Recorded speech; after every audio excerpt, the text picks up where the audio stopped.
துதியுங்கள், அவர் நல்லவர், அவர் கிருபை என்றும் உள்ளது என்று சங்கீதம் 136:1 வாசிக்கிறோம். இயேசு கிறிஸ்துவின் இன்ப இனிய நாமத்தில் வாழ்த்துகிறோம். கடைசி கால வெளிச்சம் ஊழியத்தின் மூலம் உலகின் பல பகுதிகளில் இருக்கும் நம் அனைவரையும் இந்த இணையதளத்தின் மூலம் ஒன்று சேர்த்த தேவனுக்கு நன்றி செலுத்துகிறோம். இந்த தேவ ஊழியத்தின் சார்பாக உங்கள் அனைவரையும் அன்போடு வரவேற்கிறோம். இந்த கூட்டத்தின் ஆரம்ப ஜெபத்தை ஏறெடுக்குமாறு இவாஞ்சலிஸ்ட் சுரேஷ் பீட்டர் KGF பெங்களூரில் இருந்து அன்போடு அழைக்கிறோம். இவாஞ்சலிஸ்ட் சுரேஷ் பீட்டர் அவர்கள், இது உங்களுடைய நேரம். இரக்கமுள்ள எங்கள் ஆண்டவரே, இதோ இந்த நிகழ்ச்சிக்கு எங்களுக்கு அழைப்பு விடுத்ததற்காக நன்றி ஆண்டவரே. இது அந்த குழுமத்தை நடத்தி வருகிறதான ராஜா, அனிதா சிஸ்டர் இவர்களையும் ஆசீர்வதிங்க. இதோ செய்தி இருக்கிற சகோதரர் காலேப் ஐயா அவர்களையும் ஆசீர்வதிங்க, பலப்படுத்துங்க ஆண்டவரே. இந்த கூட்டத்தில் பங்கு கொள்ளுகிற ஒவ்வொருவரையும் ஆண்டவரே, உம்முடைய சத்திய வேத வசனங்களை நாங்கள் உன்னுறுப்பாக கவனித்து அந்த வேத வசனங்களை மற்றவர்கள் இடத்தில் எடுத்து செல்ல நீங்க கிருபை செய்யுங்க ஆண்டவரே. இதோ தகப்பனே, இந்த சத்தியத்தின் வாயிலாக எங்களுக்கு அநேக உண்மைகளான இந்த கடைசி காலத்திலே நாங்கள் உண்மைகளை தெரிந்து கொள்ள இந்த கடைசி கால வெளிச்ச கூட்டத்தை நடத்துகிறதான இந்த குழுமத்தை நடத்துகிறதான அனிதா சிஸ்டரையும் ஆசீர்வதிங்க, பலப்படுத்துங்க. இதற்காக பங்கு கொண்டு இருக்கிற அனைவரையும் ஆசீர்வதிங்க, பலப்படுத்துங்க. இயேசு கிறிஸ்துவின் இனிய நாமத்தில் வேண்டுகிறேன், ஜீவன் உள்ள நல்ல பிதாவே, ஆமேன். நன்றி சகோதரர். அடுத்ததாக ஒரு சிறப்பு பாடலை பாடுமாறு ஆண்டி கமலாவை அழைக்கிறோம். கர்த்தருக்கு ஸ்தோத்திரம். ஆண்டவர் இந்த நல்ல வாய்ப்பை கொடுத்ததுக்காக நன்றி சொல்றேன். சகோதரிக்கும் நன்றி சொல்றேன். 2 நாள் முன்னே பிரியா சொல்லிட்டே இருந்தம்மா, உனக்கு பாட்டு பாடணும் நான் சொல்லி பாடுறேம்மா. சரி, ரொம்ப நன்றிம்மா. Thank you, God bless you. இந்த பாடல் பாடும்போது ஆண்டவர் நாம மட்டும் மகிமைப்படுத்துவார். தெய்வ அன்பு வர்ணிக்கத்தான் வார்த்தைகள் போதாது, நன்றி சொல்லி தீர்க்க இந்த வாழ்க்கையும் போதாது. துன்பம் வரும் நேரங்களில் இரட்சகரின் அன்பை நினைத்தால் வந்து துன்பம் ஓடி மனமகிழும். தெய்வ அன்பு வர்ணிக்கத்தான் வார்த்தைகள் போதாது, நன்றி சொல்லி தீர்க்க இந்த வாழ்க்கையும் போதாது. துக்கத்தால் அலைந்தாலும் சோர்வுகள் இருந்தாலும் உருவங்கள் மறந்தாலும் பகைவர்கள் எதிர்த்தாலும் இரட்சகர் உன்னை என்றும் காத்திடுவார். அவர் உந்தன் முன் சென்றார் பயம் வருமோ? தெய்வ அன்பு வர்ணிக்கத்தான் வார்த்தைகள் போதாது, நன்றி சொல்லி தீர்க்க இந்த வாழ்க்கையும் போதாது. சொந்தம் என்றும் ஒன்றும் இல்லை, யாவும் அவர் கண்டதுதான். சுகமாய் உறக்கம் கொள்ள பணம் புகழ் மயக்கம் வேண்டாம். உலகம் ஆத்ம நஷ்டம் அடைந்தார் பலம் என்ன? தேவ அன்பு வர்ணிக்கத்தான் வார்த்தைகள் போதாது, நன்றி சொல்லி தீர்க்க இந்த வாழ்க்கையும் போதாது. துன்பம் வரும் நேரங்களில் இரட்சகரின் அன்பை நினைத்தார் வந்து துன்பம் ஓடி மகள்மலையும். தெய்வ அன்பு வர்ணிக்கத்தான் வார்த்தைகள் போதாது, நன்றி சொல்லி தீர்க்க இந்த வாழ்க்கையும் போதாது. ஆமென். நன்றிம்மா. Thank you. Amen. Thank you so much, Aunty. You're welcome. Praise the Lord. Praise the Lord. இன்றைய வேத வசனத்தை வாசிக்க கேட்போம். இந்த நாளுக்கான வேத வசனத்தை வாசிக்க கேட்போம். இன்றைக்கான தேவ வசனம் 2 கொரிந்தியர் 5ஆம் அதிகாரம் 17ஆம் வசனம். ஒருவன் கிறிஸ்துவுக்குள் இருந்தால் புது சிருஷ்டியா இருக்கிறான், பழையவைகள் ஒளிந்து போயின, எல்லாம் புதிதாயின. மறுபடியும் வாசிக்கிறேன். இப்படி இருக்க ஒருவன் கிறிஸ்துவுக்குள் இருந்தால் புது சிருஷ்டியா இருக்கிறான், பழையவைகள் ஒளிந்து போயின, எல்லாம் புதிதாயின. ஆமென். இந்த நாளுக்கான தேவ செய்தியை நம் அனைவரோடும் பகிர்ந்து கொள்ள சகோதரர் கேலேப் அவர்களை அன்போடு வரவேற்கிறோம். தேவ செய்திக்கு முன் சகோதரரை பற்றி ஒரு சில வார்த்தைகள். சகோதரர் வேற யாரும் கிடையாது, நம்ம பாஸ்டர் தாஸ்குமாரோடைய மைத்துனர். அவங்க ட்வின்ஸ். இவங்க பிரதர் கேலேப், இவங்களோட இன்னொரு பிரதர் ஜோஷுவா. இவங்களோட மனைவி நர்ஸா இருக்கிறாங்க. 2 அழகான குழந்தைகள் இருக்கிறாங்க. பிரதர் லாஸ்ட் டைம் வந்து ஸ்கூல்ல ஒர்க் பண்ணாங்க, ஆனா இப்போ வந்து முழு நேர ஊழியக்காரரா மாறிட்டாங்க. பாஸ்டரோட எல்லா புக்ஸ், டிசைனிங் எல்லாமே பிரதர் தான் டேக் கேர் பண்ணிக்கிறாங்க. நிறைய ஆலயங்களுக்கு போய் தேவ செய்திகளை மக்களோடு பகிர்ந்து கொண்டு முழு நேர தேவ ஊழியக்காரரா மாறிட்டாங்க. இன்னைக்கு நம்மளோட சகோதரர் இங்க இருக்கிறது தேவனுக்கு நம்ம எல்லாரும் நன்றி சொல்லுவோம். பிரதர் கேலேப், இது உங்களுடைய நேரம். Thank you so much. எல்லாருக்கும் ஸ்தோத்திரம். ஓகே, உங்க எல்லாரையும் பார்க்கறது ரொம்ப சந்தோஷம். நிச்சயமாகவே உங்களோடு கூட தேவனுடைய வார்த்தையை பகிர்ந்து கொள்வது எனக்கு கிடைச்ச ஒரு ஸ்லாக்கியமாகவும் ஒரு மகிழ்ச்சியான தருணமாகவும் பார்க்கிறேன். ஆண்டவருக்கும் நான் நன்றி செலுத்த கடமைப்பட்டிருக்கிறேன். 2 தினங்களுக்கு முன்பதாக தான் மாமா கூப்பிட்டாங்க, கேலேப் இந்த மாதிரி ஒரு ஜூம்ல பேச வேண்டியது இருக்குது, நீ பேச முடியுமான்னு கேட்டாங்க. கண்டிப்பா மாமா நான் பேசுறேன். ஆக்சுவலா எனக்கு 5 o'clock வரைக்கும் 5:30 வரைக்கும் வேற ஒரு ஜூம் மீட்டிங் இருக்கும். பட் இன்னைக்கு நான் என்ன செஞ்சேன்னு சொன்னா, மாமா நான் ஏர்லியரா வைண்ட் அப் பண்ணிடுறேன் அப்படின்னு சொல்லிட்டு இன்னைக்கு 4:40க்குலாம் அந்த ஜூம் மீட்டிங் முடிச்சுட்டு உங்களுக்காக உங்களோட கூட தேவ வார்த்தையை பகிர்ந்து கொள்றதுக்காக ஆண்டவர் இந்த தருணத்தை கொடுத்துருக்கிறாங்க. நான் அவருக்கு ஸ்தோத்திரம் செலுத்துக்கிறேன். சரிங்களா? ஓகே, நான் பொதுவா பேசணும்னு ஆசைப்படும் போதுதான் ஒரு இன்டராக்டிவா பேசினா நல்லா இருக்கும்னு யோசிப்பேன். நீங்களாம் எனக்கு பதில் சொல்லுவீங்களான்னு எனக்கு தெரியல. ஒருவேளை இன்டராக்டிவா இருந்தா நல்லா இருக்கும். சரிங்களா? மேக்சிமம் நம்ம என்ன செய்யலாம், அந்த கேட்கிற கேள்விகளுக்கான ஒரு பதிலோடு பேசும்பொழுது நிச்சயமாகவே இந்த நாளுடைய சத்தியம் நமக்கு ரொம்ப பிரயோஜனமா இருக்கும் என்பதுல சந்தேகமே கிடையாது. சரிங்களா? ஃபிளைல நீங்க பார்த்துருப்பீங்க, என்ன தலைப்புன்னு சொன்னா த கிரேட்டஸ்ட் மிராக்கிள், அப்படிதானே? மாபெரும் அற்புதம் என்ற தலைப்பின் கீழாக நம்ம என்ன செய்ய போறோம், படிக்க இருக்கின்றோம். ஒருவேளை உங்கள்கிட்ட இந்த கேள்வியை கேட்டா நீங்க என்ன பதில் சொல்லுவீங்கன்னு நான் பார்க்கலாமா? பைபிள்ல ரொம்ப ரொம்ப மிகப்பெரிய அற்புதம்னு சொன்னா எதெல்லாம் உங்க மனசுக்கு ஞாபகம் வரும்?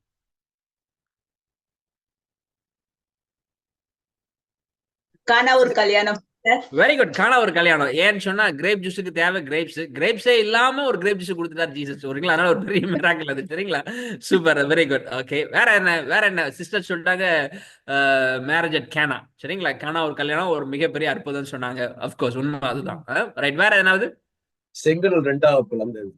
Very good, super. செங்கடல் அவ்வளவு பெரிய விஸ்தாரமான ஆழமான கடல் என்ன பண்ணுச்சுன்னா பிளந்தது ஒரு மிகப்பெரிய அற்புதம். Wonderful, super. ஓகே, வேற? எலியாவால் அந்த ஆடு மாட்டை வந்து கடவுளால் அந்த நெருப்பு வந்து அழிச்சது இல்லையா? Okay, very good. கர்மேல் மலையில ஒரு அக்கினி வந்து என்ன பண்ணுச்சுன்னா அந்த பலிபீடத்தை பட்சித்து போட்டது. அந்த பலியை ஆண்டவர் அங்கீகரித்தான்னு பாக்கணும். Super brother, super, wonderful. Okay, வேற எதனாவது? நான் சில பிள்ளைகள் சின்ன பிள்ளைகளாம் பார்த்தேன், ஃபர்ஸ்ட் ஆன் பண்ணும் போது அவங்க வந்திருந்தாங்க. அவங்க மனசுல எதனாவது தெரியுதான்னு கேட்கணும்னு ஆசைப்படுறேன். ஓகே, அப்படி இல்லைன்னா நீங்க பெரியவங்க சொல்லலாம். சரிங்களா? சுரேஷ் பீட்டர் பிரதர், கமலா சுவாமி இருக்கிறாங்க, சண்முகம் பிரதர், சிவமுருகன். ஒருவேளை நான் பேர் சொல்றதுனால தப்பா நினைச்சாங்க, ஒரு உரிமை எடுத்து பேசணும்னு. சரிங்களா? ஓகே, சரி. இப்படி பாத்தீங்கன்னா இந்த கேள்வியில கூட நீங்க நிறைய சேர்க்கலாம். லாசரஸோடைய உயிர் தெழுதல். லாசரு ஒரு பெரிய 4 நாளாய் அடக்கம் பண்ணப்பட்டு சரீரம் நாற்றம் எடுக்கிற அளவுக்கு அவருடைய அற்புதம் இருந்துச்சு. மோசமான நிலைமை இருந்துச்சு. ஆனா அந்த நிலைமையில ஆண்டவர் என்ன பண்ணாரு, சூப்பரா அவனை மீட்டெடுத்து ஒரு பெரிய அற்புதத்தை செஞ்சான்னு பாக்குறோம். இப்படி மரணத்திலிருந்து உயிர் தெழுந்த ஒரு அற்புதத்தை என்ன செய்யறோம் நம்ம பாக்குறோம். இதெல்லாம் உண்மை, இதுல மாற்றுக்கிறதே கிடையாது. பட் இதோட கூட இன்னும் ஒரு அற்புதத்தை நான் சேர்க்க விரும்புகிறேன். அது என்ன அற்புதம், அது உங்க வாழ்க்கையில் நடந்திருக்கான்றதை நம்ம என்ன செய்யலாம், செக் பண்ணலாம். சரிங்களா? நிறைய நேரத்துல செங்கடல் அற்புதம் நம்ம வாழ்க்கையில் நடக்குமானா கஷ்டம். ஏன்னா நம்ம வாழ்க்கையில செங்கடல் இன்னும் பார்க்கல, அப்படித்தானே? சரிங்களா? ஓகே. நிறைய நேரத்துல நம்ம வீட்டுல திராட்சை ரசம் அற்புதம் நடக்குமானா நம்ம வீட்டுல நிறைய கிரேப்ஸ் இருக்கிறதுனால அற்புதம் நடக்கிறது வாய்ப்பு இல்லை நினைக்கிறேன், அப்படித்தானே? சரிங்களா? ஒருவேளை இன்னைக்கு படிக்க போறக்கூடிய அந்த மிராக்கள் பாத்தீங்கன்னா கண்டிப்பா எல்லார் வாழ்க்கையும் நடக்கும். அதுதான் ஆண்டோட விருப்பமும் கூட. நம்ம என்ன செய்யலாம்னு சொன்னா அந்த அற்புதத்தை என்ன செய்யலாம், இன்னைக்கு நம்ம அழகா படிக்கலாம். சரிங்களா? சரி, படிக்கிறதுக்கு முன்னாடி ஒரு சின்ன முன்னுரை நான் கொடுக்க ஆசைப்படுறேன். இந்த அற்புதம் மிக அவசியமா அப்படின்றதுக்கான ஒரு சின்ன முன்னுரை நம்ம கவனிக்கலாம். லூக்காவின் புஸ்தகம் 9ஆம் அதிகாரம்.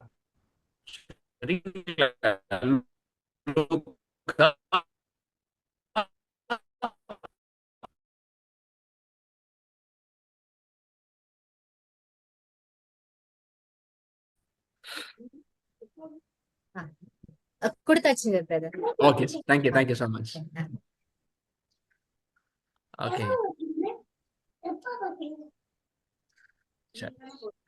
ஓகே. லூக்காவின் புஸ்தகம் 19ஆம் அதிகாரம் தான் நம்முடைய இன்னைக்கு தியான பகுதியா இருக்க பொழுது. லூக்கா 19ஆம் அதிகாரம் 1-10 வரைக்கும். சோ முதல் வசனத்தை வாசிக்கலாம் பாருங்க. அவர் எரிகோவில் பிரவேசித்து அதன் வழியாக நடந்து போகையில். அப்ப ஜீசஸ் என்ன பண்றாருன்னு சொன்னா, ஏசப்பா ஒரு ஊருக்குள்ள போறாரு. அந்த ஊரு பேரு எரிகோ. அந்த ஊர்ல போய் அவர் தங்க போல அவர் என்ன செய்யறாருன்னு சொன்னா, அது ஒரு வழியா பிரவேசித்து அதன் வழியாக நடந்து போகையில். அப்ப ஆண்டவர் ஒரு ஊருக்குள்ள போறாரு. அந்த ஊர் பேர் எரிகோ. அந்த ஊர்ல போய் தங்க போறது கிடையாது, அவர் அந்த வழியா கடந்து போய் இப்ப வேற ஒரு இடத்துக்கு வர போறாரு. இப்படி வரும்பொழுது உள்ள போகும்பொழுது அவர் ஒரு மனுஷனா போறாரு, ஒரு மனுஷகுமாரனா போறாரு.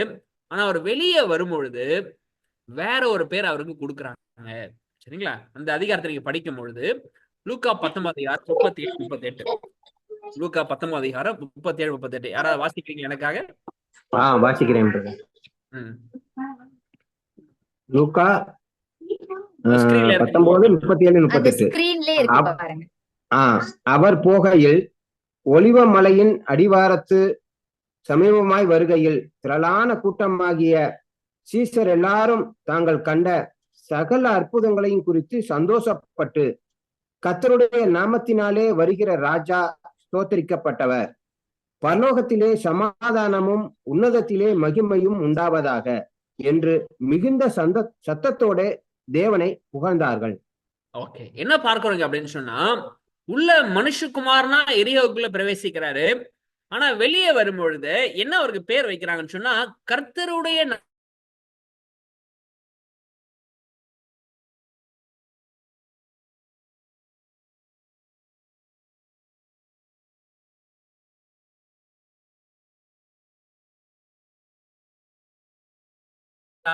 சரிங்களா? சரி, ஏன் இந்த முன்னுரை நான் கொடுக்க ஆசைப்படுறேன்னா, இதே போன்றது ஒரு நிகழ்வு இப்பயே நடக்க போகுது. இயேசு கிறிஸ்து அப்ப ஒரு ஊருக்குள்ள போயிட்டு வெளியே வரும்போது ராஜாவா வராரு. அதே போல இயேசு கிறிஸ்து மரித்த பிற்பாடு பரலோகத்துக்கு போயிருக்கிறாரு. இப்ப சரிங்களா? இப்ப வரும்போது எப்படி வருவாரு? இப்ப ராஜாவா வர போறாரு. வெளிப்படத்தில் 19 அதிகாரம் 16ஆம் வசனத்துல வாசிங்கன்னு சொன்னா, அவர் வரும்பொழுது அவருடைய தொடையின் கீழே அவருடைய நாமம் பாத்தீங்கன்னு சொன்னா,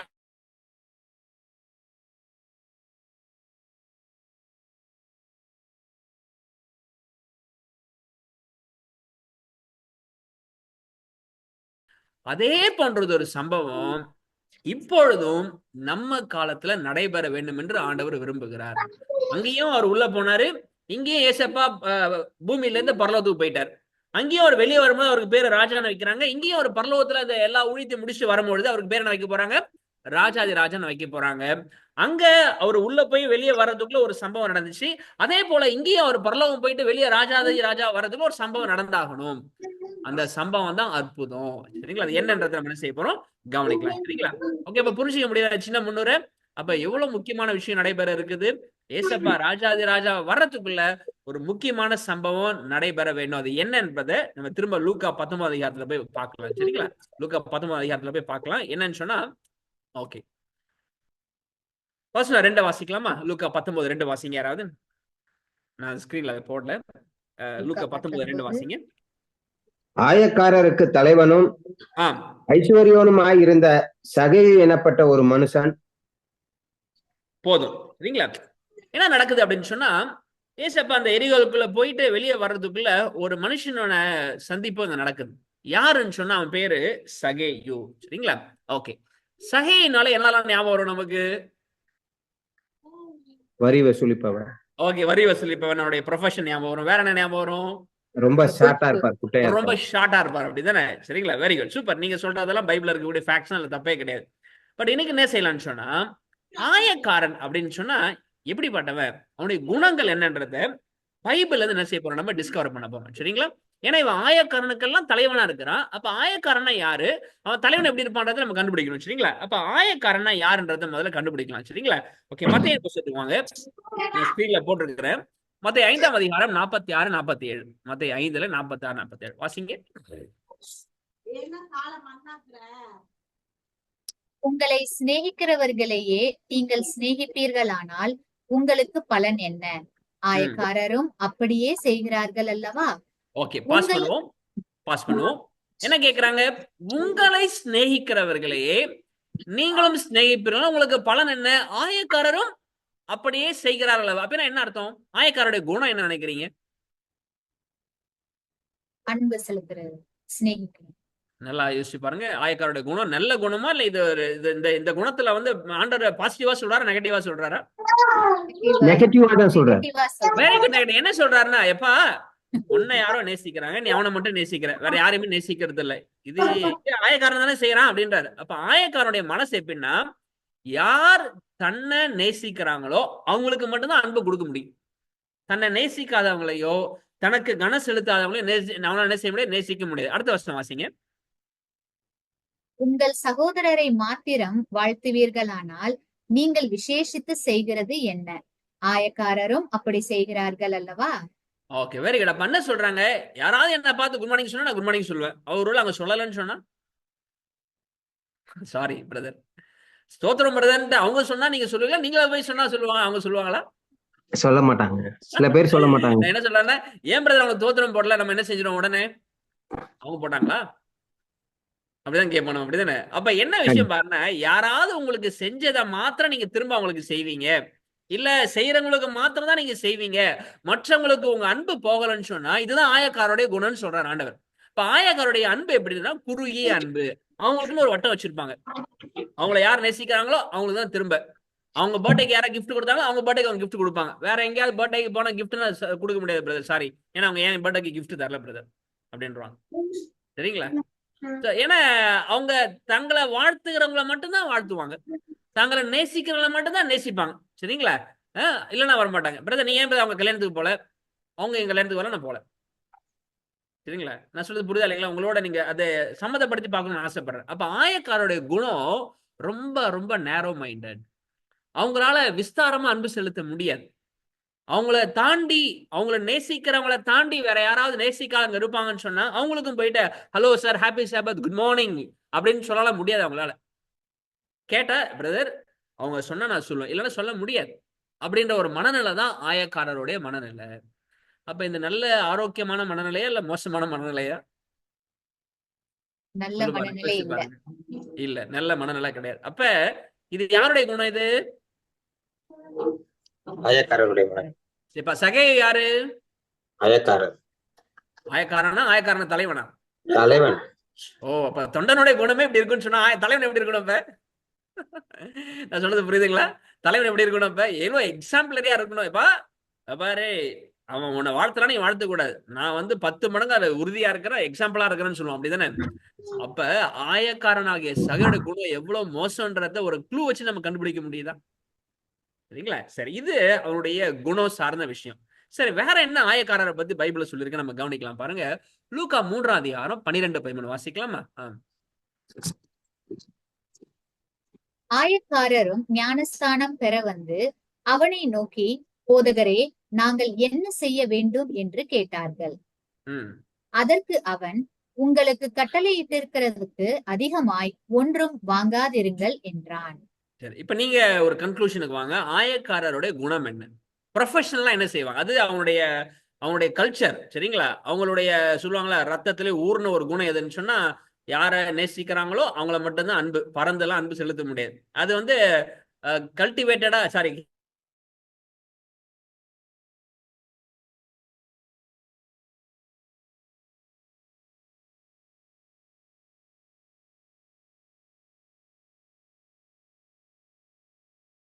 இடத்துல அவன் 15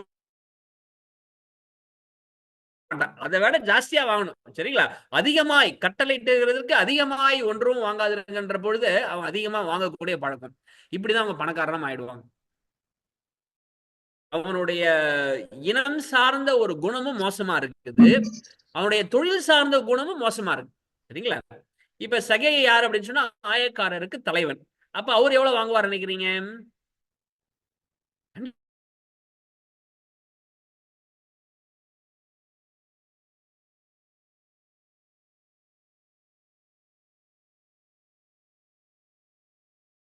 வாழ்க்கை இருந்துச்சு, குறுகிய மனசு, எல்லார்ட்டையும் சகஜமா ஒரு அன்பு செலுத்த முடியாத ஒரு வாழ்க்கை, தன்னை நேசிக்கிறவர்களுக்கு மட்டும்தான் நேசத்தை கொடுக்கக்கூடிய ஒரு சுயநலமான குறுகிய மனநலம் உடைய ஒரு வாழ்க்கை தான் சகையுடைய வாழ்க்கை.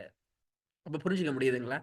ஆண்டவர் இப்பேற்பட்ட மனுஷனை தான் எங்க சந்திக்கிறாருன்னா, அவர் எரிகோவில இருந்து உள்ள போய் ராஜாவா வரதுக்குள்ள மோசமான ஒரு மனுஷனை சந்திக்கிறார், சரிங்களா? இப்ப என்ன நடக்குது பாருங்க. அப்ப அந்த வரி வசூலிக்கக்கூடிய இந்த ஆயக்காரனை பத்தி நமக்கு இத்தனை தகவல் கிடைக்குது. என்னென்ன தகவல்? அவன் வரி வசூலித்தி வெறுப்பையும் சம்பாதிச்சும் வாங்கிட்டான், யாருமே அவனை மதிக்க மாட்டாங்க. அவனுடைய இயல்பான குணமும் பாத்தீங்கன்னா, எல்லாரும் அவனை நேசிச்சாங்கன்னா இவன் எல்லாரையும் நேசிக்க மாட்டான், சிலரை மட்டும்தான் நேசிப்பான், சிலரை மட்டும்தான் கண செலுத்துவான், சரிங்களா? சோ இப்படி ஒரு மோசமான நிலையில தான் சகேயு இருக்கிறாரு. இவருடைய குணம் இப்படிதான் இருக்குது, சரிங்களா? இப்ப என்ன நடக்குது பாருங்க. சகேயு மனம் மாறினாரா இல்லையான்ற கேள்விக்கு வருவோம். லூக்கா 19:8 வாசிக்கலாம். சகேயு நின்று கர்த்தரை நோக்கி, ஆண்டவரே, என் ஆஸ்திகளில் பாதியை ஏழைகளுக்கு கொடுக்கிறேன். நான் ஒருவனிடத்தில் எதையாகிலும் அநியாயமாய் வாங்கினதுண்டானால் நாளத்தனையாக திரும்ப செலுத்துகிறேன் என்றான். சரி, இப்ப கேள்வி பாருங்க. சகேயோட மனசு மாறி இருக்கா இல்லையா? என்ன பதில் சொல்லுவீங்க நீங்க? S R no? எஸ், அப்படிதான் மாறி இருக்கு, இல்லைங்களா? இப்ப எங்கெல்லாம் அவன் குறைவுபட்டானோ இது அப்படியே மாறி இருக்கு. உதாரணத்துக்கு பாருங்களேன், இந்த வசனத்துல சொல்லக்கூடிய அழகான ஆழமான பொருள் என்ன? ஆண்டவரே என் ஆஸ்திகளில் பாதியை எனக்கு குட் மார்னிங் சொன்னதுக்கு கொடுக்குறேன்னு சொல்றானா? யாருக்கு கொடுக்குறேன்னு சொல்றான்? ஏழைகளுக்கு. அப்ப முன்னாடி எல்லாம் யாருக்கு அவன் கொடுத்து பழகி இருந்தான்? தனக்கு யார் கொடுத்தாங்களோ அவங்களுக்கு கொடுப்பாரு, தன்னை யார் நேசிச்சாங்களோ அவங்களுக்கு கொடுப்பாரு. ஆனா இப்ப அது குணம் உடைஞ்சிருக்கா இல்லையா? இப்ப அவன் கொடுக்கணும்னு ஆசைப்படுறான். ஆண்டவரே என் ஆசையை நான் என்ன செய்யறேன்னு சொன்னா, பாதியை என் இல்லத்தானுக்கு கொடுத்துறேன், பாதியை எனக்கு ரொம்ப பிடிக்கும் அவனுக்கு கொடுத்துறேன், அவன் எனக்கு எப்பயுமே ரெகுலரா குட் மார்னிங் சொல்லுவான், ஹாப்பி சாபத் போடுவான், மெசேஜ் அனுப்புவான், அவனுக்கு கொடுத்துறேன் அப்படின்னு நான் சொல்றாப்ல. இல்ல, அவன் என்ன சொல்றான்? ஆண்டவரே யாரெல்லாம் தெரியாதுப்பா, யாரெல்லாம் கஷ்டப்படுறானோ இப்ப அவனுடைய குணம் உடைஞ்சு போய் அவன்கிட்ட இருக்கக்கூடிய மனசுல இருக்கக்கூடிய அன்பு எல்லாம் எல்லாருக்கும் பறந்து விரிந்து போக ஆரம்பிக்கிறது. மாறி இருக்கா இல்லைங்களா? சூப்பரா மாறிடுச்சு. சரி, அடுத்தது பாருங்க. நான் ஒருவரிடத்தில் எதையாகிலும் அநியாயமாய் வாங்கினதுண்டானால் நாளத்தனையாக திரும்ப செலுத்துகிறேன். முன்னாடி அவனுக்கு 10 ரூபாய் வட்டி வாங்கணும்னு சொன்னா 15 ரூபாய் 20 ரூபாய் சேர்த்து வாங்குவான். இப்ப என்ன சொல்றான்? ஆண்டவரே நான் 10 ரூபாய் வாங்குற இடத்துல நிறைய வாங்கிட்டேன், இப்ப நான் எவ்வளவு தெரியுமா கொடுக்க போறேன்? எவ்வளவு கொடுக்க போறேன்றாரு? நாளத்தனையாக 4 மடங்கு. 10 மடங்கு அப்படின்னா என்ன அர்த்தம்? யாராவது சொல்ல முடியுமா? 3 மடங்கு அதிகம். ஓகே, 3 மடங்கு அதிகம், சரிங்களா? Very good. சரி, ஒரு வசனம் வாசிக்கலாம் பாருங்க. அந்த வசனத்தை நான் உங்களுக்கு காமிக்கிறேன். அதாவது ஒரு லேவிய சட்டம்னு ஒண்ணு இருக்குது. அந்த லேவிய சட்டத்துல அவன் எவ்வளவு கொடுக்கணும்ன்ற ஒரு நிபந்தனையை ஆண்டவர் வச்சிருக்கிறார், சரிங்களா? அவன் எவ்வளவு கொடுக்கணும்ன்ற ஒரு சட்டத்தை ஆண்டவர் வச்சிருக்கிறாரு. நான் உங்களுக்கு அந்த வசனத்தை காமிக்கிறேன் பாருங்க.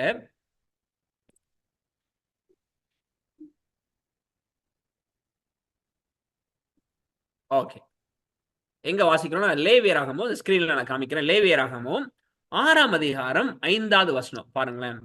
அதாவது ஒருத்தவன் இப்படி ஏமாத்திய வாங்கிட்டான்னு சொன்னா எவ்வளவு திருப்பி கொடுக்கணுன்றதுக்கு அங்க சொல்றாங்க பாருங்க. பொய்யானையிட்டு சம்பாதித்த பொருளையும் திரும்ப கொடுக்க கடவன். அந்த முதலை கொடுக்கிறதும் அல்லாமல் அதனோடு 1/5 அதிகமாகவும் கூட்டி அதை தான் குற்ற நிவாரண பலியை இடும் நாளில் அதற்குரியவனுக்கு கொடுத்து விட்டு. போதும். அப்ப என்ன அர்த்தம் சொன்னா, இப்ப நான் உங்கள்ட்ட ஒரு 10 ரூபாய் பொய்யான இட்டு சம்பாதிச்சுட்டேன், எக்ஸ்ட்ரா வாங்கிட்டேன். இப்ப நான் எவ்வளவு கொடுக்கணும் தெரியுமா? சட்டத்தின்படி எவ்வளவு கொடுக்கணும்? இந்த 50 10 ரூபாயை ரூபாய் 5ஆ பிரிங்க. 10 ரூபாய் 5ஆ பிரிச்சா எவ்வளவு வரும்? 2 2 2 2 2 2 ரூபாய் 2 ரூபாய் 5 வரும். சரிங்களா? அப்ப நான் எவ்வளவு சேர்த்து கொடுக்கணும் தெரியுமா? இந்த 5 2 பிரிச்ச பிற்பாடு இதுல 1 சேர்த்து கொடுத்தா போதும். இந்த 10 ரூபாய் கூட ஒரு 2 ரூபாய் சேர்த்து கொடுத்துட்டா அது ஒரு பகுதி. சரிங்களா? அப்ப 12 ரூபாய் சேர்த்து கொடுத்தா போதும். இதுதான் லேவிய சட்டம். யாராவது பொய்யான இட்டு இன்னொருத்தரை ஏமாத்தி சம்பாதிச்சின்னு சொன்னா அந்த பொருளையும் அந்த பணத்தையும் கொடுக்கும் போது அதோட 5ல் 1 சேர்த்து கொடுக்குன்னு சொல்றாரு ஆண்டவர். ஆனா சகை எவ்வளவு கொடுக்குறன்றான்? அப்ப எவ்வளவு கொடுப்பாரு? 10 ரூபாய் வாங்கி தானே எவ்வளவு கொடுப்பாரு? 4 மடங்கு 2 8. அப்ப எவ்வளவு கொடுப்பாரு? 10 ரூபாய் வாங்கி எவ்வளவு கொடுப்பாரு? 8 ரூபாய் கொடுப்பாரு. Very good. 8 ரூபாய் சேர்த்து 18 ரூபாய் கொடுத்துருவாரு. அப்படிதானே? இப்ப கேள்வி, சீக்கிரம் ஆண்டி ஆயிடுவான் அப்படிதானே அவன்? இப்படி கொடுத்தா என்ன ஆகுறது? அப்ப எந்த அளவுக்கு அவன் எதை ஒரு காலத்துல நேசித்தானோ, பணம் பணம் பணம் நேசிச்சானோ, இப்ப அது வேண்டாம் வேண்டாம், எப்பா 2 ரூபாய் கொடுத்த இடத்துல 8 ரூபாய் கொடுத்துறேன், என்னை விட்டு போனா போதும் அப்படின்னு சொல்லிட்டு எதையும் ஒரு காலத்தில் விரும்பி நேசித்து அதற்காக ஏங்கி அதற்காக பிரயாசப்பட்டு செய்தானோ, இன்னைக்கு அந்த விஷயத்த எவ்வளவு வெறுக்கிறான்றதுக்கு உதாரணம் தான் எத்தனை மடங்கு? 4 மடங்கு. அப்ப ஒரு காலத்துல அவனுடைய குணம் எவ்வளவு மோசமா இருந்துச்சு. ஆனா இது அப்படியே உடைக்கப்பட்டிருக்கிறது என்ன செய்யறோம்? நம்ம இங்கு பாக்குறோம். சரிங்களா? உடைக்கப்பட்டிருக்கிறத நம்ம இங்க பாக்குறோம். அப்ப ஒரு பெரிய மனமாற்றமா இல்லைங்களா? சரி, இப்ப கேள்வி என்னன்னு சொன்னா, இந்த மனமாற்றம் எப்படி வந்துச்சு? மனசுல வச்சுக்கோ. இந்த கேள்விக்கான பதிலை கண்டுபிடிப்போம். இப்ப உங்க கேள்விக்கு நான் வந்துடுறேன், அந்த தலைப்புக்கு வந்துடுறேன். மாபெரும் அற்புதம்னு எதை சொல்லலாம்? சகேயுவின் மனமாற்றம். ஓகே, சகேன்ற ஒரு வார்த்தையை விட்டுருங்க, அப்படியே வெறுமனே சொல்லுங்க பாப்போம். மனமாற்றம். Very good, super. சரிங்களா? அப்ப ஒரு இருதயம் மாறுச்சுன்னு சொன்னா அது போல ஒரு பெரிய அற்புதம் எதுவுமே கிடையாது. ஒரு வசனம் வாசிக்கலாம் பாருங்க, ரொம்ப அழகான வசனம். பைபிள் இதை சொல்லுதான்றதை நம்ம கவனிக்கலாம் பாருங்க. எங்கன்னு சொன்னா தானியேல் புத்தகத்துக்கு வாங்க. தானியேல் 4ஆம் அதிகாரம் 1, 2 வாசிக்கலாமா? ஒரு ராஜா அவருடைய சாட்சியை சொல்றாரு. என்ன சொல்றாரு கவனிக்கலாம் பாருங்க. ராஜாவாகிய நேபுகாத் நேச்சார் பூமி எங்கும் குடியிருக்கிற சகல ஜனத்தாருக்கும் ஜாதியாருக்கும் பாஷைக்காரருக்கும் எழுதுகிறது என்னவென்றால், உங்களுக்கு சமாதானம் பெருக கடவது. உன்னதமான தேவன் என்னிடத்தில் செய்த அடையாளங்களையும் அற்புதங்களையும் பிரசித்திப்படுத்துவது எனக்கு நன்மையாய் கண்டது. ஓகே, இப்ப ராஜா நேபுகாத்நேச்சார் லெட்டர் எழுதுறாரு. அதுல லெட்டர்ல என்ன சொல்றாருன்னா, தேவன் என்னிடத்தில் செய்த எதை அவர் பிரசித்தப்படுத்த போறாராம்? அடையாளங்களையும் அற்புதங்களையும். அப்ப அவர் லைஃப்ல ஏதோ ஒரு மிரக்கல் நடந்துச்சா, அந்த மிரக்கல் அவர் என்ன செய்யறாரு? எழுதி எல்லாருக்கும் சொல்ல போறாராம். சரிங்களா? மைக்ல நம்ம எல்லாம் பேசும், சாட்சி சொல்லும், அவர் லெட்டர்ல சாட்சி சொல்றாரு, அவ்வளவுதான். சரிங்களா? இப்ப அவர் ஏதோ ஒரு அற்புதத்தை ஆண்டவருடைய கரத்துல இருந்து பெற்றிருக்கிறாரு. அந்த அற்புதத்தை சாட்சியா என்ன செய்ய போறாரு? எழுத போறாரு. அவருக்கு என்ன அற்புதம் நடந்துச்சு? யாரா சொல்ல முடியுமா? ராஜாவாக நேபுகாத்நேச்சருக்கு என்ன அற்புதம் நடந்துச்சு? அவரு மனம் திரும்பினார். அவரும் மனம் திரும்பினார், மனம் மாறினார். பாருங்க, ராஜாவே அதை சொல்றாரு பாருங்களேன். என்ன எதை அற்புதம் அவர் சொல்றாரு பாருங்களேன். தானியேல் 4:37 வாசிங்க. ஆகையால் நேபுகாத் நேச்சாராகிய நான் பரலோகத்தின் ராஜாவை புகழ்ந்து உயர்த்தி மகிமைப்படுத்துகிறேன். அவருடைய கிரியைகள் எல்லாம் சத்தியமும் அவருடைய வழிகள் நியாயமுமானவைகள். அகந்தையாய் நடக்கிறவர்களை தாழ்த்த அவராலே ஆகும் என்று எழுதினான். நீங்க சொல்லுங்க, என்ன அற்புதம் அவர் சொல்றாரு? தாழ்மை. அகந்தையாய் நடக்கிற ஒரு மோசமான ஒரு குணம் ஒண்ணு இருந்துச்சு நேபுகாத்நேச்சர்ட்ட. இது நான் கட்டின மகாபாபிலோன் அல்லவான்றான். நான் என்ற ஒரு சிந்தை இருக்குது. அதனால அகந்தையா அவன் நடந்தான். இந்த அகந்தையான சிந்தைய யார் தாழ்த்தினாராம்? தேவன் தாழ்த்தினாரு. இத நேபுகாத்நேச்சர் சொல்றாரு, என் வாழ்க்கையில செய்த அற்புதம் பண்றாரு, என் வாழ்க்கையில செய்த அடையாளன்றார். ஒரு புறஜாதி எதை பெரிய மிராக்கிள் பாக்குறான், எதை கிரேட்டஸ்ட் மிராக்கிள் பாக்குறான்?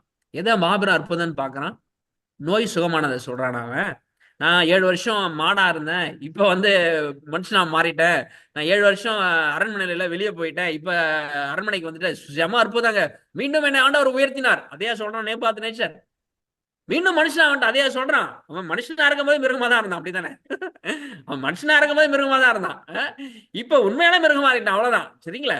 அப்ப ஏதாவது அற்புதம்னு சொல்றான் அப்படின்னு சொன்னா, நான் அகந்தையா இருந்தேன்ப்பா, என்னால தாழ்மைப்படக்கூடிய சிந்தையே இல்லை. ஏன்னா என்கிட்ட அவ்வளவு செல்வம் இருந்துச்சு, செல்வாக்கு இருந்துச்சு, எல்லாம் இருந்துச்சு.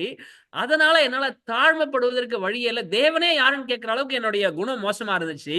இந்த குணம் உடைக்கப்பட்டு இன்றைக்கு நான் தாழ்மையா இருக்கிறேன். பாத்தீங்களா? இதுதான் என் வாழ்க்கையில அவர் செய்த அற்புதம் அப்படின்ற ஒரு அற்புதமான சாட்சி இல்லையா?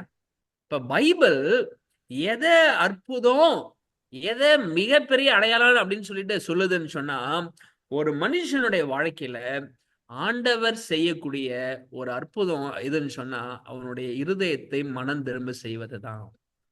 பைபிள் எது பார்த்தோமா? இப்ப நம்முடைய தீர்க்கதரிசி எலன் ஒயிட் அவங்க என்ன சொல்றான்னு வாசிக்கலாம் பாருங்க. ரொம்ப அழகான வார்த்தைகள் இது. இங்கிலீஷ்ல இருக்கு, நான் தமிழ்ல போடல, பட் நான் தமிழ்ல சொல்றேன். சரிங்களா? வேற வாசிக்க முடியுமா?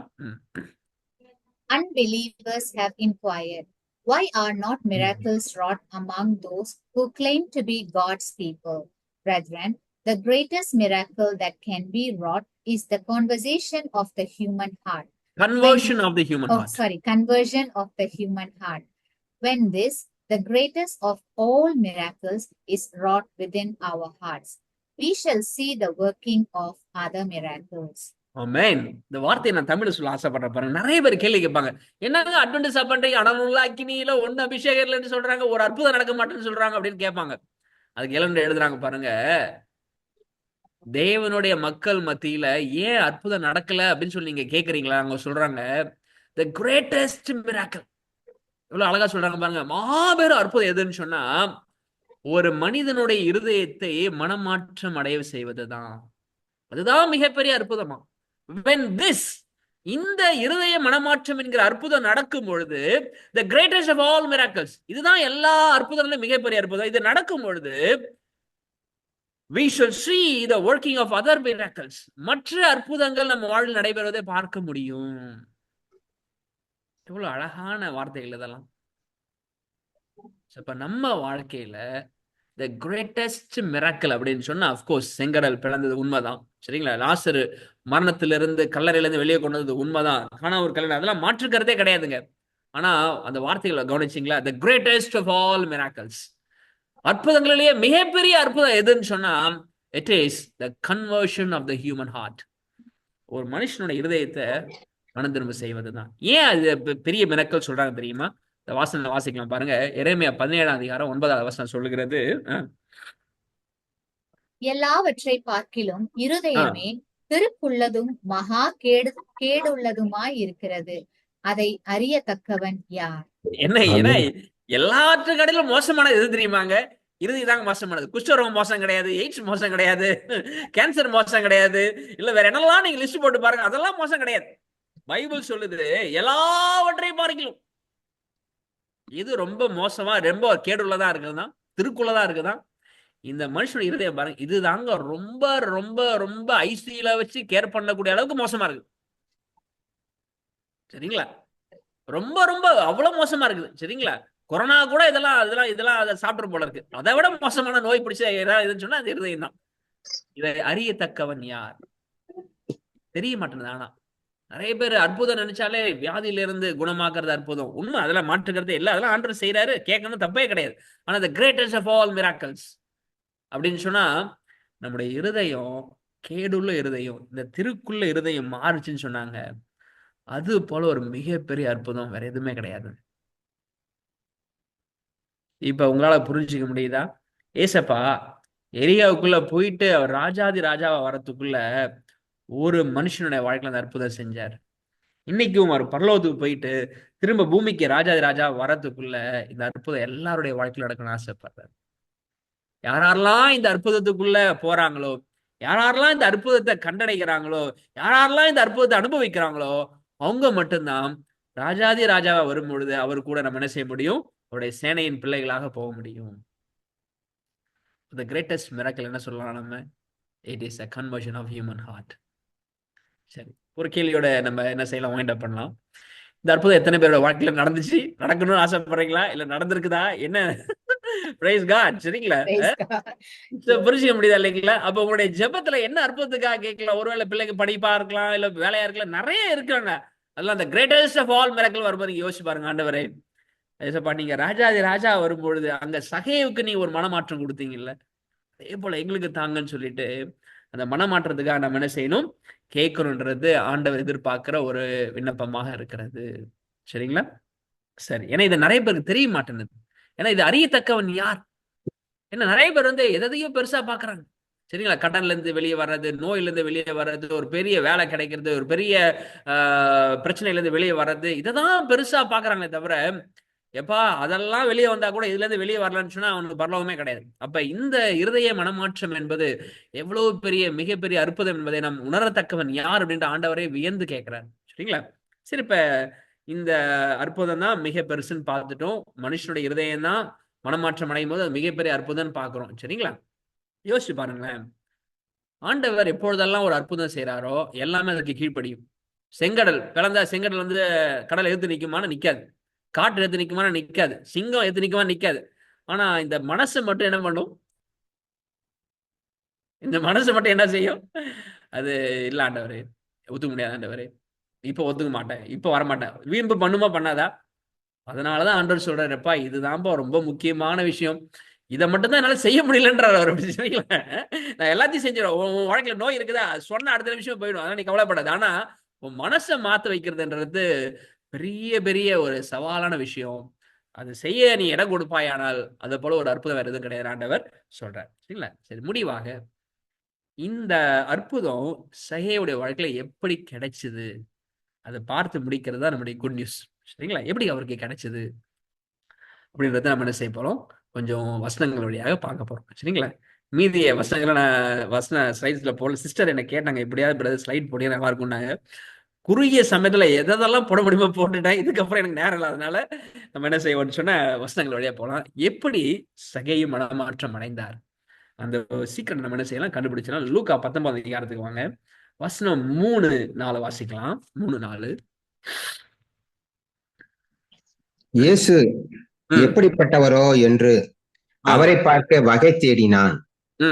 அவன் குள்ளனானபடியினால் ஜனக்கூட்டத்தில் அவரை காணக்கூடாமல் அவர் போகும் வழியிலே முன்னாக ஓடி அவரை பார்க்கும்படி ஒரு காட்டாத்தி மரத்திலே ஏறினான். Thank you brother, thank you. ரொம்ப அழகான விஷயத்த சொல்றாங்க பாருங்க. இயேசு எப்படிப்பட்டவரோ என்று பார்க்க வகை தேடினான். சகேயுடைய வாழ்க்கையில மனமாற்றம் வருவதற்கான ஒரு மிகப்பெரிய காரணம், அந்த முதல் வார்த்தை என்ன வார்த்தை? அது என்ன வார்த்தை?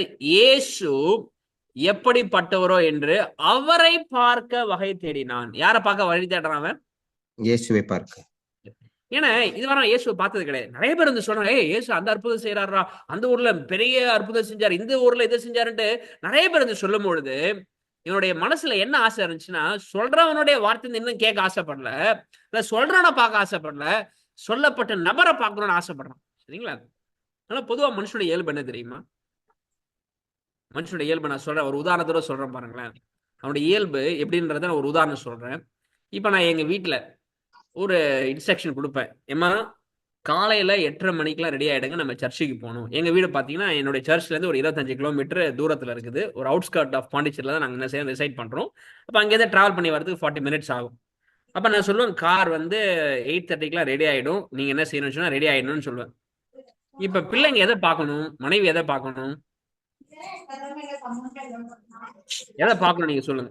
8:30க்கு ரெடி ஆகணும்னா எதை பார்க்கணும்? அவங்க முன்ன எழுந்திரிச்சு டைமை பார்த்து அதுக்கேற்ற எதை பார்க்கணும்? கடிகாரத்தை பார்க்கணும். ஆனா எங்க வீட்டுல என்ன திரும்ப பார்ப்பாங்க, அப்பா என்ன படிச்சுட்டு இருக்கிறாரா, அப்பா குளிச்சுட்டாரா, சட்டை போட்டாரா, சாப்பிட்டாரா, ஷூ போட்டாரா, இதுதான். இப்ப கவனம் இதை பார்த்தா அவங்க ரெடி ஆயிடுவாங்க.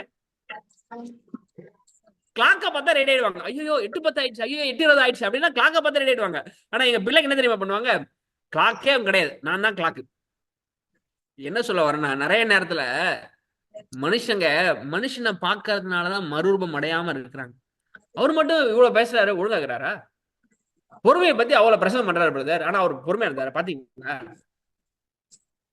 எதை பாக்குறான் அவன்? சொல்லப்பட்ட செய்தியை விட்டுட்டு சொல்லப்பட்ட நபரை பார்க்கும்போது இவன் மனமாற்றம் அடைவானால அடையவே முடியாது இல்ல.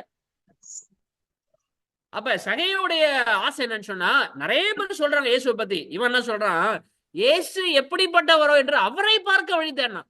எப்ப அவர் யாரு, அவர் எப்படிப்பட்டவரு அப்படின்னு சொல்லிட்டு அவரை பார்க்கறதுக்காக பிரயாசப்படும் பொழுதுதான் அங்க மாற்றமானது உள்ளே வர ஆரம்பிக்கிறது.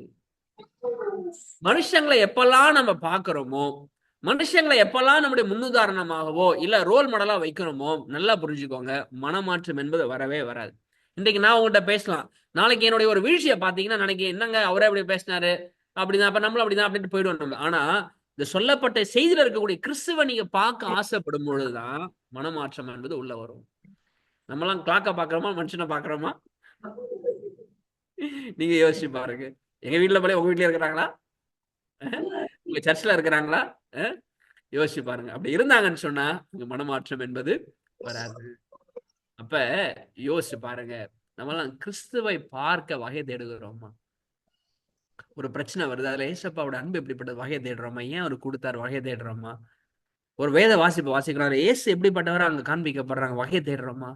அப்ப இயேசுவை பார்க்கறதுக்கான ஒவ்வொரு வழியும் தான் அது உங்களுக்குள்ளாக மனமாற்றம் என்கிற அற்புதத்தை நிகழ்த்துவதற்கு சாத்தியமாகும். அவரை பார்க்காம தினைக்கு பைபிள் வாசிச்சாலும் சரி, சர்ச்சுக்கு போனாலும் சரி, இல்ல ஒரு கெட் டுகெதர்ல பிரே மீட்டிங்ல வந்தாலும் சரி, ஒரு மாற்றமும் வரப்போறதே கிடையாது. அன்று சொல்றாரு, என்னை அல்லாமல் உங்களால் ஒன்றும் செய்யக்கூடாது. இப்ப அவரால்தான் முடியுன்றப்ப அந்த மனமாற்றத்தை உண்டு பண்ணக்கூடிய இயேசுவை பார்ப்பதற்கும் அவரோட பழகுவதற்கும் நேரம் இருக்கிறதா? நீங்க பழகி பாருங்க, பார்த்து பாருங்க, மாற்றம் தானா வருங்க. உண்மையா இல்லைங்களா? நீங்க வேணா அனுபவிச்சு பாருங்களேன், ரொம்ப அற்புதமான வாழ்க்கையின் அனுபவமாக அது இருக்கும். ஒருவேளை நீங்க யார் கூட கஷ்டப்பொங்கலா இருக்கலாம், இல்ல எந்த பிரச்சனைகள் உங்களுக்குள்ள இருந்தாலும் அவரோடு பழகும் போது அவர் எப்படி இருந்தாலும் அதே போல நம்ம என்ன செய்வோம், மாற ஆரம்பிச்சிருவோம். சரிங்களா? பேதுரு மறுதளிக்கும் பொழுது அந்த 3 முறை நீ அவரோட இருந்தான்னு கேட்பாங்க இல்லையா? அப்ப இல்லைன்னு சொல்லுவோம். அப்ப அந்த வேலைக்காரர் என்ன சொல்லுவாங்க, உன் பேச்சு உன்னை வெளிப்படுத்துகிறேன். உன் பேச்சை பார்த்து நீ அவரோட இருந்த மாதிரி தெரியுது, அப்புறம் இல்லன்ற நீனு. அப்ப நம்ம இயேசுவோட பழகும்போது ஆட்டோமேட்டிக்கா என்ன ஆயிடுவோம், நம்ம அவரை போல மாறிடும். அப்படி தானே? நம்ம பேச்சு அவரை போல வெளிப்படுத்தும், நம்ம செய்கை அவரை போல வெளிப்படுத்தும், நம்முடைய பார்வை, நம்முடைய அணுகுமுறை எல்லாமே அவரை வெளிப்படுத்தும். அப்ப யோசிச்சு பாருங்க, அவரை பார்ப்பதற்கான பிரயாசம் உங்கள்ட்ட எவ்வளவா இருக்கிறது? சபைக்கு வரும், மனுஷனை பார்க்க வரும், பிரசங்கம் பண்றான், பாஸ்டரை பார்க்க வரும். தயவு செய்து அந்த தவறை நம்ம செஞ்சிடக்கூடாது. ஆண்டவர் என்ன மட்டும் தான் பாருங்கன்றார், என்ன மட்டும் தான் பின்பற்றுகின்றாரு. அவரை பார்க்கும் பொழுது, ஏன்னா மனிதர் எல்லாருமே தவறு செய்யக்கூடிய இயல்புடையவர்கள். அவங்க ஒரு நாள் விழுந்துருவாங்க. அதனால அவங்கள நம்ம என்ன செய்யக்கூடாதுன்னா தாழ்வாகவும் பார்க்க கூடாது. ஆனா உதாரணம் அப்படின்னு சொன்னா கிறிஸ்து தான் நம்முடைய உதாரணம்.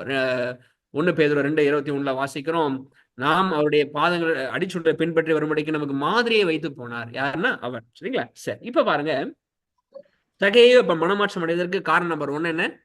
இயேசுவை பார்க்கறதுக்கு வழி ஆசைப்பட்டான்.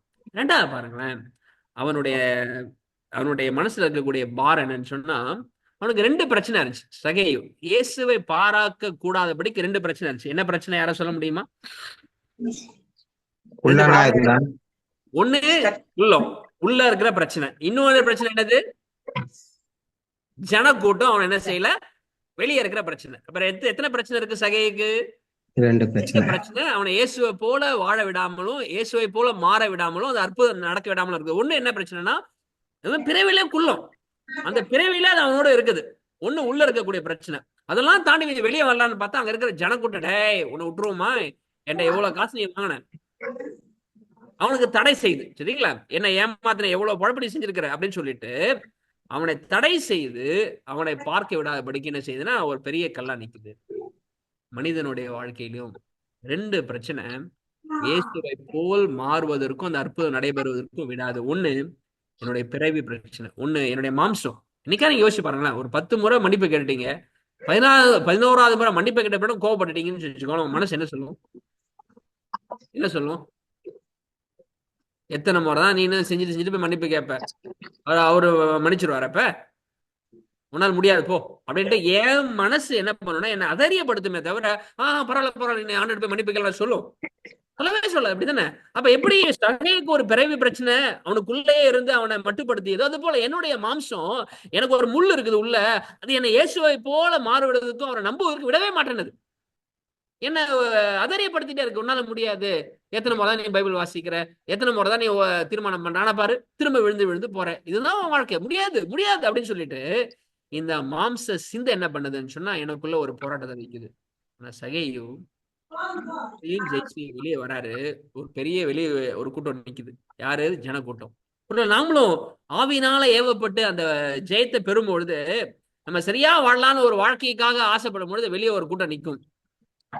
பாத்திருக்கீங்களா நீங்க? ஒருவேளை உங்க வீட்டுல கூட நீங்க பாத்துருக்கலாம். சரிங்களா? இன்னைக்காவது இனிமேல்ட்டு நான் கோவப்படக்கூடாது முடிவு எடுத்துருக்கிறேன்னா என்ன சொல்லுவாங்க? இப்ப வண்டி புதுசா வாங்கியிருக்கிறாரு போல இருக்கு, எங்க போய் ஆக்சிடென்ட் ஆக போதோ தெரியல, எங்க பிரேக் டவுன் ஆக போதோ தெரியல, வண்டி இன்னைக்குதான் ஓட்ட போறாரா ராசு சாரு அப்படின்னு வைப்பாங்க. ஒரு கிண்டலா கேட்பாங்க. சரிங்களா? என்ன சொல்ல வர? வீட்டுக்குள்ளே பாத்தீங்கன்னு சொன்னா என்ன செய்வாங்க? ஆதரியப்படுத்துவாங்க. நம்மள அது இலக்கு அடையாதபடிக்கு சோறு வர போற மாதிரி வார்த்தைகளை பேசுவாங்க, கிண்டல் பண்ணுவாங்க. கூட்டம் ரெடியா இருக்குதுங்க. இங்க ஒண்ணு ஆரம்பிச்சீங்கன்னா அதை இழிவுபடுத்தி அதை பெறாதபடிக்கு தடை செய்வதற்கு வெளியே கூட்டம் ஜாஸ்தியா இருக்குது. சகைக்கு இருந்தது போல. சகை என்ன செய்தான் பாருங்க, ரொம்ப அழகான ஒரு காரியத்தை செய்யறான். 4வது வசனம் வாசிக்கிறேன் பாருங்க. அவர் போகும் வழியில் ஓடனா பாத்தீங்களா? எந்த வழி அது? இவனா ஒரு வழியில போயிட்டு உட்காந்துட்டு இயேசுவை பார்க்கணும்னு ஆசைப்பட்டானா? எந்த வழியில ஓடுறான்? அவர் போகும் வழியில். அப்ப யோசப்பா எந்த வழியில போவாருன்னு சொல்லிட்டு அவனுக்கு தெரிஞ்சு போச்சு. அந்த வழியில போயிட்டு உட்காந்துட்டு, ஏசப்பா நம்மளை பார்க்க ஆசைப்படுறேன், ஏசப்பா நான் உங்களோட பேச ஆசைப்படுறேன் ஒரு சிந்தை வெளிப்படுத்துறான். என்ன சொல்ல வரேன்? அவர் போற வழியில தாங்க நீங்க இயேசுவை பார்க்க முடியும். உங்க வழியில அவரை பார்க்கவே முடியாது. சிஸ்டர் இன்னும் எவ்வளவு நேரம் பேசலாம் சிஸ்டர்? நானு இன்னும் 15 மினிட்ஸ் இருக்கு. ஓ பிரைஸ் காட். 15 மினிட்ஸ் தான் ரொம்ப சந்தோஷம் சிஸ்டர். 8:30 வரைக்கும். ஓகே, என்னுடைய வாட்ச்ல 5:47 ஆகுது. ஒருவேளை 6 வரைக்கும் பேசலாம் நினைக்கிறேன். அப்படிதானே? 13 minutes. Okay, very good, super. இப்ப நான் என்ன சொல்ல வந்தேன், யாருக்கா ஞாபகம் இருக்குதுங்களா? எங்க இயேசுவை நீங்க பார்க்க முடியும்? உங்க வழியில போனா அவரை பார்க்க முடியுமா? அவர் வழியில போனா பார்க்க முடியுமா? அவர் வழியில போன அவர் போக வழியில. ஒரு உதாரணம் சொல்றேன் பாருங்களேன். அவர் போற வழியில தான் அந்த குணத்தை அடைய முடியாது. ஒரு சின்ன உதாரணம். நான் பிராக்டிகலாவே சில உதாரணம் தான் கொடுக்க ஆசைப்படுவேன். சரிங்களா? இப்ப கணவன் மனைவிக்குள்ள ஒரு சின்ன சண்டை வந்து போச்சு. சரிங்களா? இப்ப சண்டை வந்த உடனே 2 பேருமே இப்படி நிக்கிறாங்க. நானும் பேச மாட்டேன், அவங்களும் பேச மாட்டாங்க. நானும் ஒப்புரவ மாட்டேன், அவர் வரட்டும், இவங்க அவர் வரட்டும் சொல்லிட்டு நிக்கிறாங்க. ஒரு 2 பேருக்குள்ள மனஸ்தாபம் வந்துச்சுன்னு சொன்னா, இயேசு போற வழி அல்லது இயேசுடைய வழி என்ன அப்படின்றத நம்ம தெரிஞ்சுக்கணும். எப்ப சமாதானம் ஆகணும் 2 பேருக்குள்ள? யாராவது சொல்ல முடியுமா? அந்த வழியில் போனால் தானே. வழி என்ன? எப்ப சமாதானம் ஆகணும்? அந்த வழியில் போனால் சமாதானம் ஆக முடியும். அதான் என்ன வழின்னு கேக்குறேன். இயேசுடைய வழி என்ன? இயேசு போற வழியில இயேசு அங்கதான் போறாரு அப்படிங்கிற அந்த வழி தெரிஞ்சுக்கிட்டாதான் சமாதானம் ஆகும். அதான் அந்த வழி என்னன்னு கேக்குறேன். இப்ப அந்த உதாரணத்துக்கு கேக்குறேன். இந்த உதாரணத்துக்கு இப்ப 2 பேருக்கு மனசாம வந்து போச்சு. இயேசுடைய வழி என்னன்னு கேக்குறேன். இரக்கம். இரக்கம். Very good, super. பாருங்க, சொன்னாங்க. சரிங்களா? அந்த வசனம் வாசிக்கிறேன் பாருங்க. எபேசியர் 4 அதிகாரத்துல நான் வாசிக்கிறேன் பாருங்க. 26வது வசனம். எபேசியர் 4:26. நீங்கள் கோபம் கொண்டாலும் பாவம் செய்யாதிருங்கள், சூரிய அஸ்தமிக்கிறதுக்கு முன்னாக உங்கள் எரிச்சல் தனியே கடவுள். அப்ப 2 பேருக்குள்ள மனசாபம் வந்துச்சுன்னு சொன்னா அதுக்காக சாயங்காலம் வரைக்கும் வெயிட் பண்ண சொல்ல வரல. காலை 5 மணிக்கு சண்டை போட்டீங்கன்னா சாயங்காலம் சூரிய அஸ்தமிக்கிறதா வெயிட் பண்ண அவசியம் கிடையாது. உடனே ஆவியானவர் பேசும்போது நம்ம என்ன செஞ்சோம்? உடனே ரெக்கன்சைல் ஆயிடும். ஒருவேளை கொஞ்சம் இருதய கடினமா இருந்தாலும் எது வரைக்கும் போலாம்? சன்செட் வரைக்கும் போலாம். அதுக்கு மேல போச்சுன்னா அங்க ஒரு பெரிய ஆபத்து இருக்குன்னு அர்த்தம். சரிங்களா? சோ அப்ப ஆண்டோடைய வழி என்ன? எப்பா 2 பேருக்குள்ள கோபம் வந்து போச்சு, மனசா வந்து போச்சா, உடனே முடிஞ்ச அளவுக்கு ஒப்புரவாயிடுங்க. இல்லையா அப்படியே கடினப்பட்டு எது வரைக்கும் போலாம்? சூரிய அஸ்தமனம் வரைக்கும் போலாம். சரி, அதையும் தாண்டி போயிடுச்சு. இப்ப எது வரைக்கும் போலாம்னு சொல்லுங்க நீங்க? எது வரைக்கும் போலாம் பிரதர்? அடுத்தது 2 நாள் போலாமா, 3 நாள் போலாமா? சரி வச்சுக்கோங்க, நம்ம வச்சுக்கோங்க. ஒரு வாரம் வச்சுக்கோங்க. இப்ப சர்ச்சைக்கு வருவாங்க இல்லையா? என்ன நடக்குது பாருங்க. மத்தேயு 5ஆம் அதிகாரம். இப்ப எது வரைக்கும் போலான்றதுக்கு சொல்றேன். மத்தேயு 5ஆம் அதிகாரம் வசனம் 22 வாசிக்கிறேன் பாருங்க. நான் உங்களுக்கு சொல்லுகிறேன், தன் சகோதரனை நியாயம் இல்லாமல் கோபித்துக் கொள்பவன் நியாய தீர்ப்புக்கு எதுவாயிருப்பான். தன் சகோதரனை வீண் என்று சொல்லுகிறவன் ஆலோசனை சங்க தீர்ப்புக்கு எதுவாயிருப்பான். முடனே என்று சொல்லுகிறவன் எரிநகரத்துக்கு எதுவாயிருப்பான்.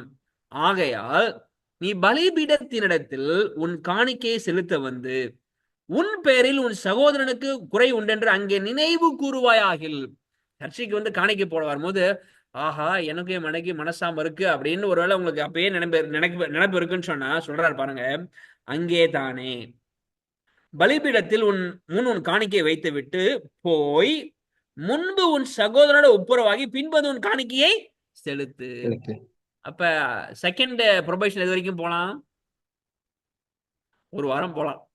காணிக்க வைக்கும் போது நீங்க வரும்போது காணிக்க வைக்கிறதுக்கு முன்னாடி ஒப்புரவாகலான்னு சொன்னா அந்த காணிக்கை செல்லுபடி ஆகாதுன்றார் ஆண்டவர். சரிங்களா நான் சொல்றது? சரி, அப்படியும் இருதயம் கடினமாகி 1 வாரம் தாண்டி போயிடுச்சுங்க. இது வரைக்கும் போலாம். படுத்தது அடுத்த ப்ரொபேஷன் எதுவா இருக்குன்னு நினைக்கிறீங்க? யோசிச்சு பாத்தீங்கன்னா, திருவிருந்து எடுப்போம் இல்லையா, மாசத்துக்கோ இல்ல ஒரு 3 மாசத்துக்கோ.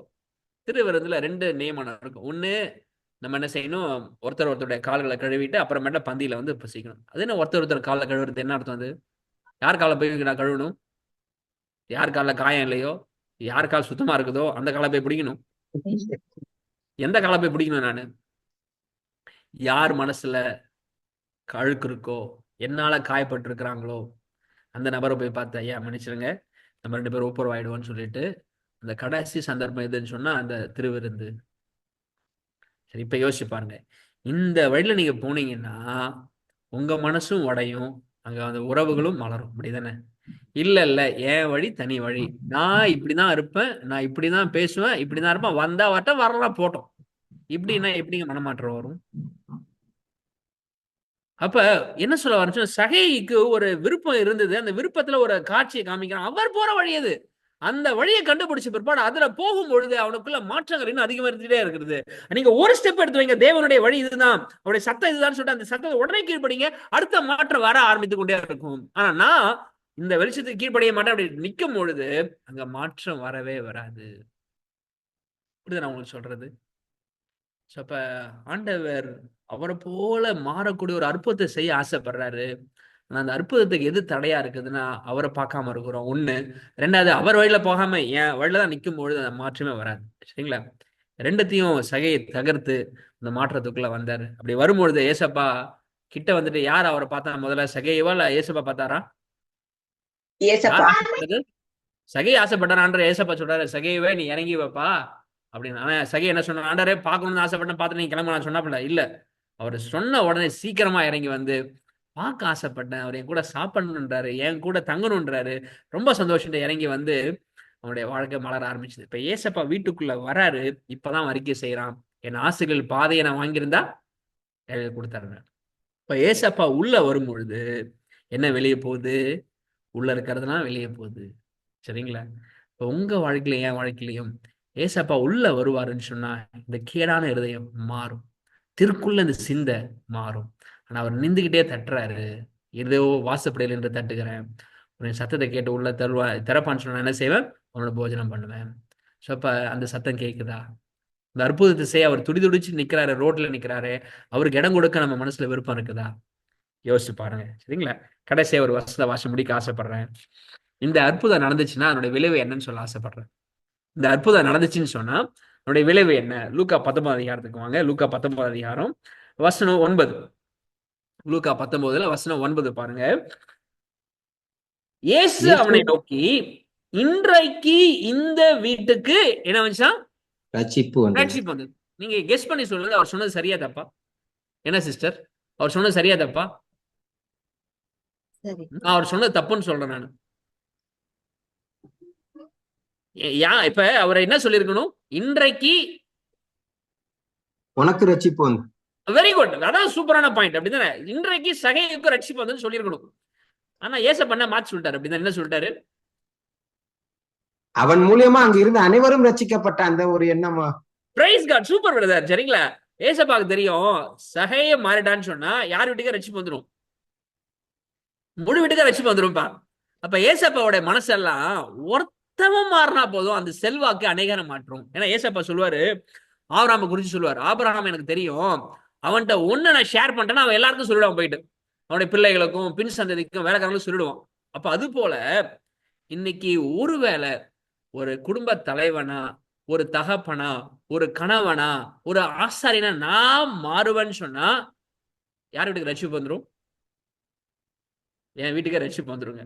கால தாமதம் ஆகலாம், மாற்று கருத்தே கிடையாது. ஆனா ரட்சிப்பு இப்ப பிரச்சனை, நீ மாறுன்னு நம்ம விதையை கொடுத்துட்டு இருந்தா யாரும் மாற மாட்டோம். நான் மாறுன்ற விதையை போட்டா அங்க ஒரு மாற்றம் வரும், இங்க ஒரு மாற்றம், அப்படியே மாற்றங்கள் பறந்து விருது போயிட்டே இருக்கும். அப்ப சகையை ஒருத்தவன் மாறினா வீட்டுக்கே ரட்சிப்பு வந்ததுங்க. யோசிச்சு பாருங்க, ஏன் நீங்க நம்ம வீட்டுல ரட்சிப்பு இல்லை? நம்ம பக்கம் ஏதோ மாற வேண்டியது இன்னும் மாறலைங்க. என் அணுகுமுறையிலையோ, என்னுடைய பேச்சிலையோ, என்னுடைய குணத்திலையோ ஒருவேளை நான் மாறுவேன்னு சொன்னா, ஏன் செல்வாக்குட்பட்ட அநேகரை மாற்றுவதற்கான வழி ஆண்டவர் வைத்திருக்கிறாரு. அப்ப நான் மாறும் பொழுது என் வீட்டுக்கே ரட்சிப்பு, என் சபைக்கு ஆண்டவர் ரட்சிப்பு. அதாவது நான் மாறுவாங்க அர்த்தம் கிடையாது, என்னுடைய மாற்றம் அவங்களுக்குள்ள ஒரு தாக்கத்தை ஏற்படுத்துன்ற ஒரு உண்மை ஆண்டவர் சொல்றாரு. அப்ப சகையனுடைய அற்புதம் எவ்வளவு பெரிய செல்வாக்கு ஏற்படுத்துச்சு பாத்தீங்களா? மனமாற்றம்ன்ற மிகப்பெரிய அற்புதத்துக்கு எவ்வளவு வல்லமை இருக்கு பாத்தீங்களா? நான் மாறி பாக்குறேன், நான் அனுபவத்துல சொல்றேன். நான் மாறும் போது என் மனைவி மாறுறத நான் பாக்குறேன், என் பிள்ளை மாறத பாக்குறேன். நான் மாறலன்றப்ப அவங்களும் அதே போலதான் இருக்கிறத நான் பார்க்க முடிஞ்சது. ஸோ அப்ப நம்ம வாழ்க்கையில நான் மாறணுன்ற விருப்பமும் அந்த மாற்றம் இயேசுவை உள்ள அனுமதிக்கிறதுனாலதான் என்பதை நான் புரிந்துக்கிற பொழுது கண்டிப்பா ஆண்டவர் என்ன செய்வார்னா தி கிரேட்டஸ்ட் மிராக்கிள் நம்ம வாழ்க்கையில செய்வாரு. அதனால அடுத்த முறை ஒருவேளை சந்தர்ப்பங்கள் கிடைக்கும் பொழுது நீங்க என்ன சாட்சி சொல்லணும்னு ஆசைப்படுறேன் தெரியுமா? பிரதர், ரொம்ப நாளா இந்த குணத்துல போராடிட்டு இருந்தேன், ஆண்டவர் ஜெயம் கொடுத்தாரு, ஸ்தோத்திரம். நேபாத் நேச்சார போல சொல்லணும், அகந்தையாய் நடந்த என்னை ஆண்டவர் தாழ்த்தினார். அந்த சாட்சி நம்ம என்ன செய்யணும்? பகிர்ந்து கொள்ளும். எவ்வளவு பெரிய தேவன் நம்முடைய வாழ்க்கையில செய்யக்கூடிய அற்புதத்துக்கு சாட்சியா இருக்கும். தேவன் தாமே அப்படிப்பட்ட மாபெரும் அற்புதத்தை நம்ம வாழ்க்கையில் ஒவ்வொருவரும் அனுபவிக்க, ருசி பார்க்க நமக்கு கிருபை செய்வாராக. ஆமென்.